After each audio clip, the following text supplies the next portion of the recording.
Alright, got another interesting video for you guys here again today. Before we get started, please go ahead and hit that like and subscribe, the notification bell to let you know anytime I put out a new video. And to start things off, I just first and foremost wanted to talk about this chain link trade that I said I opened. So I ended up closing that a few days back. I started the trade on September 22nd, as you can see here, closed it on the 25th, bought at 871 and sold at 1080. So that netted me about a $1,400 profit. I still think that the chart has more upside, and because of that, I decided to buy back in today. Bought it around 988. The price started tumbling out right after that, but I think we'll get a bounce and we're going to head back up. I still have my target set on around the $12 area for, within the next week or so. So that's what I'm shooting for. We'll see if I'm right. If I'm wrong, I'm wrong. If I'm wrong, I'll probably just continue to hold what I have with the chain link. So not too concerned in that area because, as I mentioned before, I'm going to, from now on, just be trading projects that I don't mind being stuck holding, if that makes sense.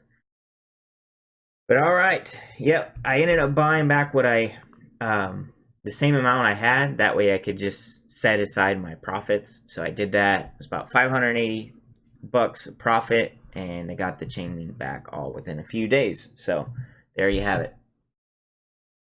Looking at the chart, I also wanted to show you what I'm looking at in case you don't see. So what I decided to do was overlay the chain link chart, which is this orange line right there with the Bitcoin chart. And as you can see, the parabolic structure here is almost identical. Obviously you had this blow off top in Bitcoin. With that, you always see these crazy retracements. And then with that, you also see good bounces. So pretty much same thing here with Chainlink. Massive retracement, had a good bounce. I think we're probably halfway through this bounce. I wouldn't be surprised to see it come up here and test this resistance area, which would put it right around the $12, $12.50. So that's what I'm waiting for. Like I said, if I'm wrong, I'm wrong. Just wanted to put it into perspective what I'm looking at.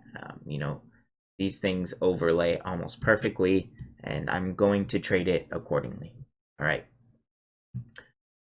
The meat and potatoes of this video, I want to talk about first and foremost Anders L at X_Anderson. He's a member of the XRP community. So he had a couple tweets in here responding to this Leia Helpern, I guess is how you say it. She's just asking if people own Bitcoin, even in the XRP community. Obviously, you get all these answers. But Anders L says, safety of Bitcoin is a myth. Could be 51% attacked. Mining operations are concentrated to China. Mining will always be concentrated to where electricity is cheapest, which are in unstable authoritarian states. Whether or not that's a correct statement there, at the moment, electricity is cheap in China, and I'm going to show you how all of the mining is concentrated in China, pretty much. All right, but I want to show you first this video clip. So this guy responded, would be interested to hear your rebuttal to Andreas Antonopoulos on the idea of a 51% attack. All right, so let's check out the video. Just a quick follow-up on that. Do you have any concerns about a large nation state that has interest in just actively destroying Bitcoin to make their own, super rigs and design chips and just throw hundreds of millions or billions of dollars to intentionally disrupt the blockchain? Yeah, I don't worry about that at all. This cannot be done with Bitcoin anymore. This is something that can only be done with nascent altcoins. Bitcoin has achieved a level of computing that no single nation state can overthrow it through computation alone. The effort to do so would require a massive covert operation of chip fabrication, then the coordinated assault that would give them dominance over the next block for 10 minutes until we kick those bastards off the network, rework the protocol around them. They would be revealed. They would have lost $1 billion doing this, and all they got to do was one double spend. Now, here's the thing. long before we get to that point, they figure out that if they just let this stuff run, they can actually get some Bitcoin. So, Andreas Antonopoulos is known as like a genius in the crypto community. He's been around forever. He's a huge advocate for Bitcoin, and you have to totally respect his opinion. But one thing to note, this is a video from 2015. I'm not really sure how things looked back then as far as decentralization or mining and this and that. I'm guessing it's probably more of the same, to be honest. But anyway, I think he's honestly making the answer to this question more complex than it needs to be. He's rationalizing it from a number standpoint and how long could you attack the network and this and that. But that's overcomplicating it. The reality of it all is that the majority, which I'm about to show you, about 81% of mining is concentrated in Chinese mining pools.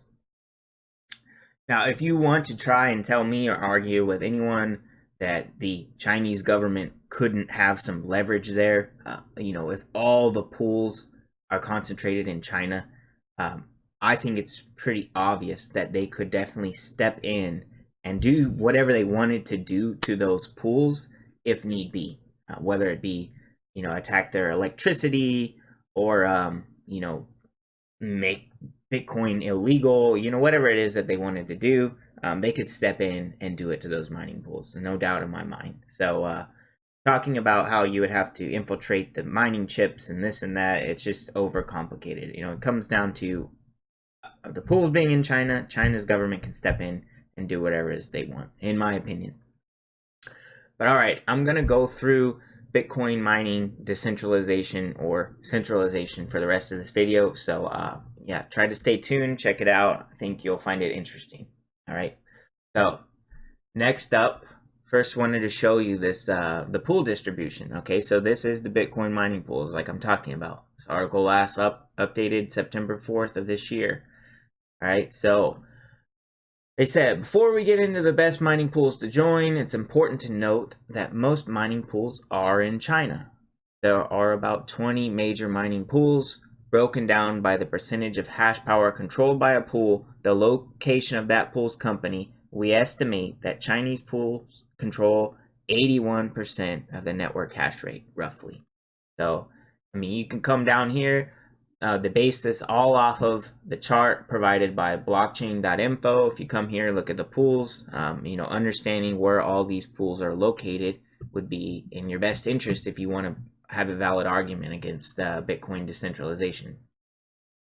So going through this entire pie cutout, you can get all the way up to, obviously like 81% of it, and it's all China. Pool in, F2 pool, BTC.com, and pool via BTC, and so on.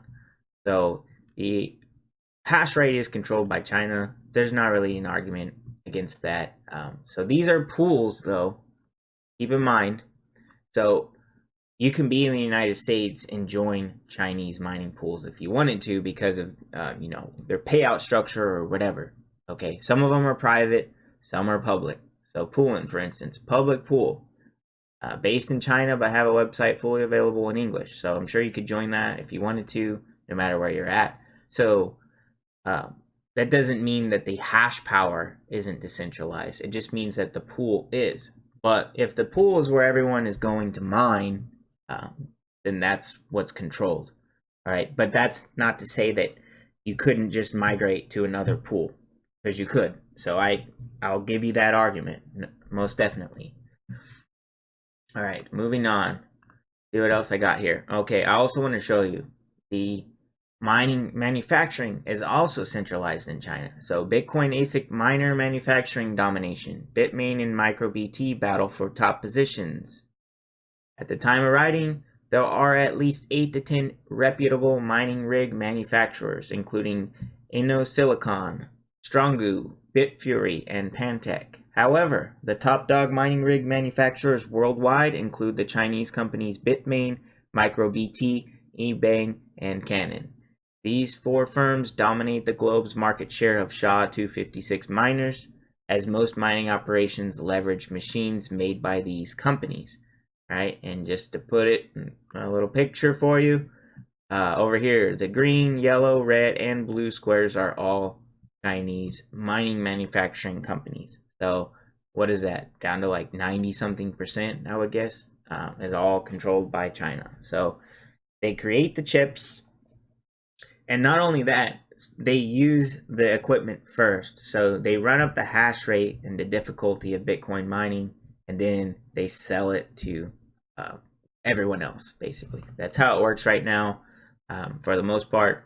Once again, if that's incorrect, I'd love to see some information on that. I'm always all ears and open to new ideas.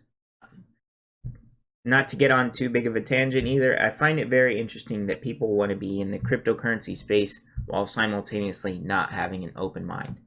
You have to have an open mind to even be here to begin with, believing that the world's financial infrastructure is about to completely be revamped and changed. Okay, so you have to have an open mind. So you also have to see all perspectives of all projects. So I try to do that.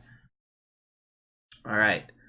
Another thing I wanted to show you is not only the manufacturing and the mining pools are centralized in China, the ownership of actual Bitcoin is not decentralized either. So let's take a look at that. So who knows who Satoshi Nakamoto actually is? But this guy is supposedly, or guy's entity, whoever it is actually in control of, roughly 1 million Bitcoin. So that's a huge chunk of the supply right there. Another company that owns a massive chunk of Bitcoin is Grayscale. They just continue to buy and buy and buy. This article just came out yesterday. Grayscale adds 186 million of Bitcoin to its reserves, and their Bitcoin investment trust is now worth 4.7 billion. Over the past week, digital asset management firm Grayscale Investments has increased its reserves by 17,100 Bitcoin. As a result, the GBTC Bitcoin Trust, which was created in 2013, now amounts to nearly 450,000 Bitcoin, or $4.7 billion. All right, so 1 million there in Satoshi's possession, about 500,000 here in Grayscale. All right, who else owns big chunks? So the Winklevoss twins. Everyone knows that they've been in Bitcoin for a while now at this point. Supposedly, they claim to own around 1% of all the Bitcoin in circulation. More than 180,000 Bitcoin is what they claim, and have also come up with a defined system to store the private keys. Okay, that's irrelevant. So they have about 180,000 Bitcoin. All right. Supposedly, this guy, I don't know how to say his name, Shamith Palihapitiya. I don't know. But anyway, billionaire Shah says he bought 1 million BTC in 2013, warns Bitcoin's success will spell global economic catastrophe.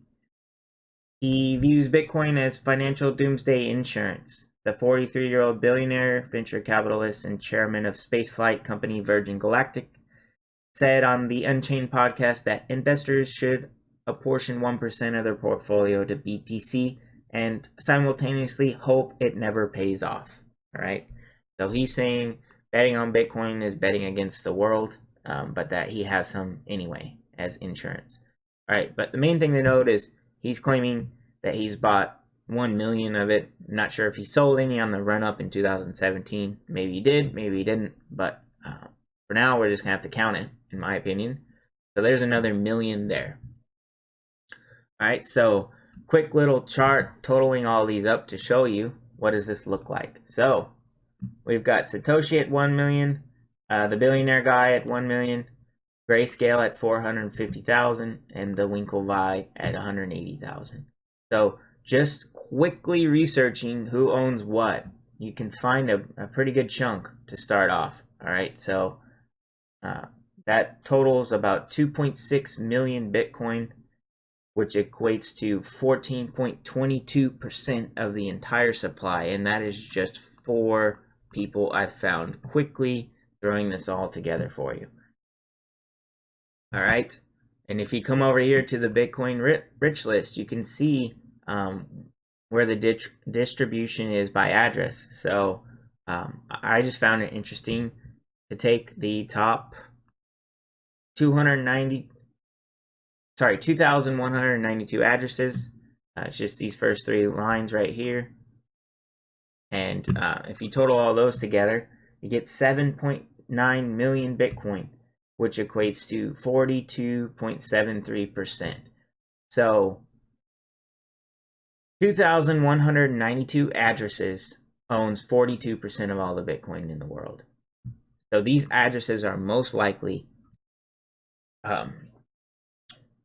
not individual people. So there's not 2,192 people there. I'm sure these wealthy people who own all this Bitcoin own multiple addresses and have it distributed that way, probably for, in case they lose some or they get hacked and so on. So just to put that into perspective as well, there's 2,825 billionaires in the world. So there's more billionaires in the world than people that own almost half the percentage of the Bitcoin supply, circulating supply. So my point here is that not only is Bitcoin not decentralized when it comes to mining manufacturing, it's not decentralized when it comes to the mining pools. So the creation of Bitcoin is not decentralized, and neither is the possession of the circulating Bitcoin. All right, so it's not decentralized in any way, shape, or form. But to be quite honest, you can make the argument for every single other crypto. So, not to knock Bitcoin, just saying it's not decentralized. Not in any way can you find a good argument for it being decentralized, in my opinion. Okay. But like I said, you could say the same thing for all the other crypto projects. And also one thing to note with that, Bitcoin is so cheap right now from a market cap standpoint. XRP is so cheap. Ethereum is so cheap from a market cap standpoint, that if people, governments, billionaires, and so on really wanted to, they could completely blow up the decentralization of all the supply if they needed to. They could buy it up. All right, so none of it's decentralized. The prices are going to have to move much higher before that can happen, which will over time. But I'm just tired of seeing people spout off and try to claim that Bitcoin is decentralized. It's not. None of them are, really, to be honest. But what we have is the technology to allow that to happen over time. So I think that the decentralization will come. It's just, to me, there's not really much of an argument for any of the projects at this moment. But all right, that about wraps it up. As always, please like and subscribe, share with your friends and family, and stay tuned for the next one. Thanks. What is a cashless society? What does it actually mean in a literal or high-level sense? Money will become like these, relics of a different age, and will only be found in places like this. In other words, hard cash will disappear. It will become electronic, transferred by things like these. Then Tracy is in Beijing to show us what a nearly cashless society actually looks like. Then, good morning. Mobile payment transactions in China reached a cumulative total of 277.4 trillion RMB in 2018, ranking #1 in the world, according to the recently released statistical report on internet development in China. As of June 2019, online payment users in the country reached 633 million. The cashless society is now approaching. When's the last time you paid with cash? Well, chances are cash has taken a backseat to the plastic in your wallet and smartphone pay apps. Denver 7's Ryan Luby explains the digital pay revolution and why not everyone is on board. The cashless society. The cashless society. The cashless society is now approaching. The cashless society.